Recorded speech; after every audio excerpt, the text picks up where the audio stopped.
Sebab itu kita kata salam 51. Baik, kita seterusnya rombakan kabinet tuan-tuan. Tadi ada juga timbul lagi berkenaan dengan rombakan kabinet. Rombakan kabinet saya setuju sebelum 2024. Perdana Menteri Datuk Seri Anwar Ibrahim bersetuju rombakan kabinet kerajaan baran mungkin dibuat sebelum hujung tahun ini. Perkara itu dinyatakan Anwar ketika menyantuni seorang kanak-kanak berusia 12 tahun yang menantikan Anwar bersama pengamal media setelah menunaikan solat Jumaat di Surau Putra Al-Amin Fasa 4 hari ini. Anwar ketika berada di hadapan pengamal media tiba-tiba bertanyakan kepada kanak-kanak apa soalan yang mau ditanya. Kanak-kanak terbabit Akmal Afif Yasir Arafat kemudian mengulangi soalan yang diutarakan pengamal media berkenaan rombakan kabinet kepada Perdana Menteri. Dia kata, Datuk Seri, bila rombakan kabinet? Nama apa? Saya Akmal Arif. Amal cadang bila? Sebelum ke selepas 2024? Dia kata sebelum. Dia jawab sebelum, saya setuju. Datuk Seri Anwar kata. Mungkin secara berseluruh. So, adakah benda itu indikasi benar ini akan berlaku? Dia macam inilah tuan-tuan. Saya kata, paling minima yang akan berlaku rombakan kabinet, of course KPDN HEP.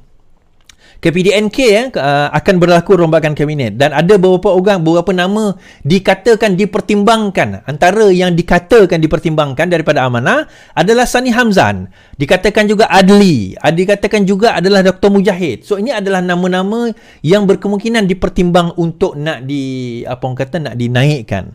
Now, adakah kabinet reshuffle ini akan menyentuh kementerian-kementerian yang lain? Ada yang mengatakan kementerian terutama di dalam Parti Keadilan ini yang akan ada berlaku kabinet reshuffle. Now, so far, Datuk Seri Anwar Ibrahim has been very quiet. Maksudnya sangat menutup mulut lah daripada informasi. Dan apa saja informasi yang kita dengar di luar itu adalah sekadar kabar-kabar angin yang bagi saya tidak ada kebenaran. Tidaklah kata tak benar, tapi tidaklah kata benar. Kerana saya katakan sebegini, isu dia adalah sekarang ini Datuk Seri Anwar nak memfokuskan kepada penyelesaian isu bajet. Yang penting bajet ini diselesaikan terlebih dahulu. Perkara-perkara berkenaan dengan belanjawan diselesaikan terlebih dahulu. Dan apa yang patut nak diberikan diselesaikan terlebih dahulu. Hari Isnin ni sepatutnya tuan-tuan yang mana layak akan dapat e-wallet RM100 di dalam e-wallet masing-masing. Dan juga perkara-perkara sebegini yang akan jadi yang akan jadi satu benda yang menjadi persoalan besar lah, Now, so bagi saya macam inilah, siapa saja yang jadi menteri sekalipun daripada parti mana-mana sekalipun, itu adalah prerogatif, itu adalah bidang kuasa menteri, Perdana Menteri untuk nak menentukan apa saja yang yang sepatutnya berlaku dan juga apa yang terbaik untuk negara kita. Jadi menyentuh soal itu tadi, saya tolak tepi kabinet reshuffle sebab tak ada banyak cerita nak cerita kat situ. Sebenarnya kalau kita tengok maklumat adalah kata menteri ni, menteri tu tukar, menteri ni tukar timbalan ada, bukan saya kata tak ada, tapi biar saya tak dedahkan dululah, biar Datuk Seri lah yang umumkan. Tadi saya menyentuh tentang e-wallet kan? E-wallet RM100 yang tuan-tuan akan dapat tu kan. Now, kecoh baru-baru ini, geng-geng conspiracy theory ni, geng conspiracy theories berkenaan dengan IDN. Malah ada yang bertanya saya berkenaan dengan IDN ni. ID National, Digital ID National. Baik. Saya dulu. Alright. Anwar individu pertama Malaysia memiliki Digital ID. Perdana Menteri Datuk Seri Anwar mendaftarkan diri dengan Identity Digital National atau Digital ID menjadikan beliau individu pertama di negara ini yang memiliki kemudahan Digital ID. Dan Digital ID adalah satu bentuk pengenalan dan pengesahan diri individu secara digital yang bakal dimanfaatkan sektor awam dan swasta untuk mengesahkan identiti pengguna semasa melakukan transaksi secara dalam talian. Tanpa menggantikan sistem MyCard, Digital ID adalah platform yang dipercayai dan selamat serta memudahkan pengesahan identiti dalam talian bagi mengelakkan penipuan identiti dalam urusan secara dalam talian. Dengan Anwar yang juga Menteri Keuangan sudah mendaftar dengan ID, ia bakal memberi keyakinan kepada rakyat mengenai keselamatan dan ketelusan sistem berkenaan. Pada 21 November lepas, Anwar mengumumkan peruntukan 80 juta kepada agensi penyelidikan MIMOS untuk menyegerakan pelaksanaan Digital ID dan memperkasakan transformasi digital serta membangun inisiatif digital khususnya memberikan urusan dengan kerajaan. InsyaAllah saya ada masa saya nak interview lah geng dalam MIMOS ni berkenaan dengan benda ni kan. Baik. Ada yang kata macam ni. Alright. Berkenaan dengan ID digital ni. Dia kata, Iswardi, ini adalah satu projek Dajjal, dia kata. Yang cuba nak menguasai kita. Saya kata tak ada dajjalnya tuan-tuan. Yang dajjal tu duk memfitnah orang, itu dajjal. Kan mengaku pakai agama, lepas tu nak fitnah orang, lepas tu nak pergi tarik orang dalam kesesatan. Yang itu dajjal. Yang ini adalah macam mana? Okey. Kita menceritakan tentang, yang soalan seterusnya dia kata kenapa dibuat secara tergesa-gesa? Ini paling famous. Yang ramai orang duk kata kenapa tergesa-gesa tanpa gesa-gesa? Tuan-tuan, pergi Google sikit. Benda ini dah diumumkan oleh Gobind Singh pada tahun 2018. Waktu itu dia adalah Menteri Komunikasi dan Digital, tempat Fahmi Fazil sekarang. 2018 dia dah umum. Ni 2023 baik. Dah 5 tahun berlalu. Apa yang tergesa-gesanya? Benda ini dah berlalu dan dah pun bukan setakat diumumkan oleh Gobind Singh, 2019 diumumkan lagi, 2021 diumumkan oleh Menteri KDN pada waktu itu, Hamzah Zainuddin. So, semua ini sebenarnya dah melalui proses sehinggalah berlaku pada hari ini. Seperti mana yang kita lihat ini, inilah dia hasilnya. Bukan baru nak decide. Semalam, kita rasanya nak buat IDN kot. So, hari ni kita buat. Tak ada. Benda dah 5 tahun. Dah melalui proses, dah melalui sistem, dah ada. So, soalan seterusnya. Nanti kita tak nak jadi macam MySejahtera dulu. Tuan-tuan, apa isu MySejahtera? Dia kata tak secure. Isu MySejahtera bukan masalah security. Isu MySejahtera adalah company yang buat MySejahtera itu didapati berpusat di Singapura. Jadi kita risau data kita pada waktu itu berpusat di Singapura. Jadi kita punya data di Singapura. Itu kita risaukan. Kita tak tahu detail dia. Now, siapa yang buat IDN ni? Tuan-tuan baca tak yang saya baca tadi tu? Tuan-tuan ingat tak yang saya baca? Siapa yang buat? Satu company nama dia Mimos. Mimos ni apa? Tak pernah dengar pun. Tu kan. Korang tak pernah dengar Mimos tu apa. Lepas tu nak tuduh sebarang-barang. Mimos ni adalah GOC. GOC GOC. Bukan GOC GOC. Governmental Owned Corporation atau company. Government owned company. Government owned company. Sebuah syarikat yang dimiliki oleh kerajaan sepenuhnya, khas untuk nak membuat kajian yang melibatkan perkara-perkara digital. Dekat mana base dia? Kalau tak silap saya, area Bukit Jalil tu. Mungkin correct me if I'm wrong, orang Mimos lah kan. Tetapi Mimos ni dulu pernah jadi klien saya juga. Seperti saya kenal orang-orang Mimos. Dan antara top researcher dalam IT di Mimos pun adalah salah seorangnya doktor ni, PhD doktor lah. Dia adalah rakan main futsal dengan saya masa kat UK sama universiti. Doktor apa? Anda tahu siapa anda. Nanti kita getih saya panggil dia, apa aku panggil nama kau Aku baru tahu nama kau sebenar. Kita biasalah nama zaman-zaman asrama ni kita ada nama-nama glamour kita kan. Aku tak pernah tahu, saya tak pernah tahu nama sebenar dia. Lepas tu bila saya tengok gambar dia terpampang, loh, kod ni nama betul kau ke? Apa nama dia? Saya lupa nama dia. Kan? Tak, nama panggilan dia saya kenal lah. Saya tak naklah sebut kat sini kan. Tapi nama sebenar dia macam something doktor apa dah.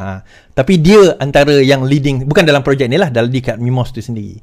So, adakah My Digital ni berbahaya? Saya nak cerita. Apa tujuan pendigitalan ini, tuan-tuan?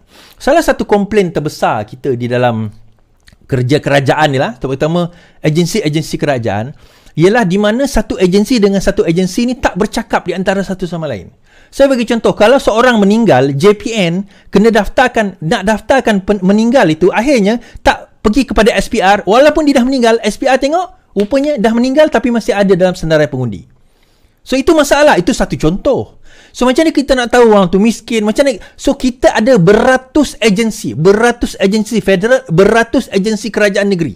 Tanah, kita ada air, kita ada elektrik, telefon, kita ada IC, surat beranak, kita ada pasport, kita ada macam-macam. Pasport, immigration, IC, JPN, surat beranak, JPN, kahwin, majlis agama. So kita ada macam-macam.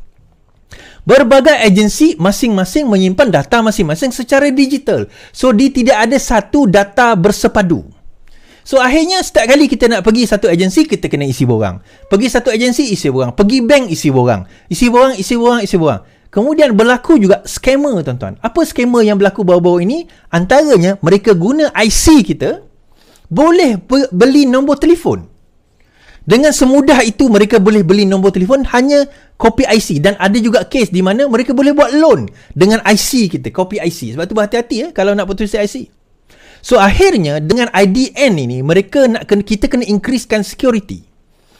IC kena ada, memang IC itu ada, tetapi bila kita masuk secara online, bagaimana kita nak securekan selain daripada password?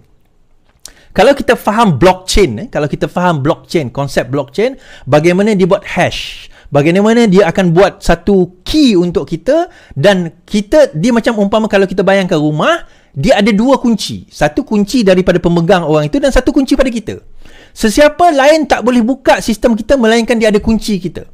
Kalau dekat US dipanggil national ID, national security number. Lebih kurang macam tu. So kalau kita tahu national security number ni, itu adalah ID yang memang kalau, yalah, bahayalah kalau orang lain tahu kan, dia boleh gunakan. Now, moving forward, kalau kita nak move forward dengan pendigitalan dan sebagainya, inilah kaedah untuk kita nak selesaikan masalah ini. So dia bukan, dia kata contoh kita nak bagi bantuan. Macam mana kita nak bagi bantuan? Baru-baru ni Timbalan Menteri KPDN kata, kalau kita tak ada smart ID, kita tak boleh dapat minyak subsidi. Smart ID kena ada minyak subsidi. Susahlah smart ID. Tuan-tuan ada telefon tak? Saya rasa tak ada lagi manusia di Malaysia ini yang tak ada telefon dah. Paling kurang telefon yang murah lah. Dia sama ada murah atau mahal je. Tetapi telefon tu ada. Smartphone. So sekarang ni dengan smartphone, kita boleh dah gunakan untuk digital ID tersebut. Dan saya percaya, mungkinlah ada golongan tua yang tak pandai dan sebagainya. Anak cucu mereka boleh ajar. Tetapi generasi mereka akan pergi, diganti oleh generasi kita. Generasi saya, tua sikit daripada saya. Dan kita ni adalah generasi yang memang orang kata aware tentang teknologi. Sampai bila? Ini dah 2023. Kita masih lagi nak isi borang ke? Kita dah bercakap tentang teknologi. Negara lain dah tentang facial recognition, thumbprint, biometrik. Kita lagi masih nak isi borang. Apakah hai? So, how secure is this? Yang tu, kementerian dah kata very secure lah. Dia adalah sistem-sistem. Kalau nak terang secara detail pun, kita bukan faham. Tapi dia kata, ni bahaya bahaya. Tuan-tuan ada handphone tak? Semua data tuan-tuan sekarang ni dah online dah. Semua data kita dah online dah. Tak ada yang istilah bahaya tak bahaya. Semua data kita dah pun pergi ke online. Allah, overheating. Kan? Semua data kita dah pergi ke online dah. Dah pergi online. Secara online. Sekejap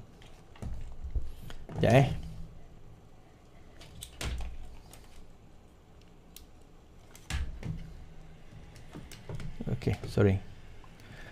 Semua data kita ni sebenarnya semua dah online. Cuma sekarang ni, it's a matter of macam mana kita nak synchronise-kan. Itu data satu pertama.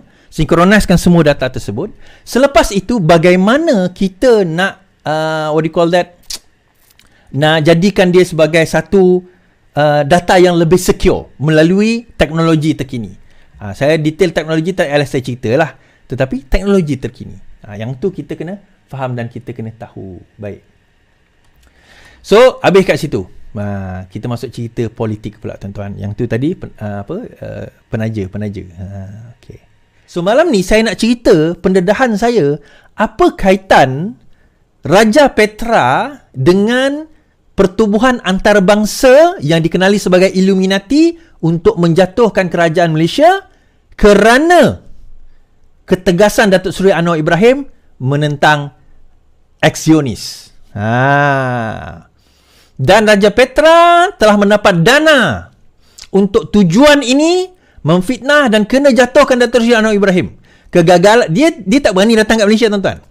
Saya buat pendedahan eksklusif malam ni.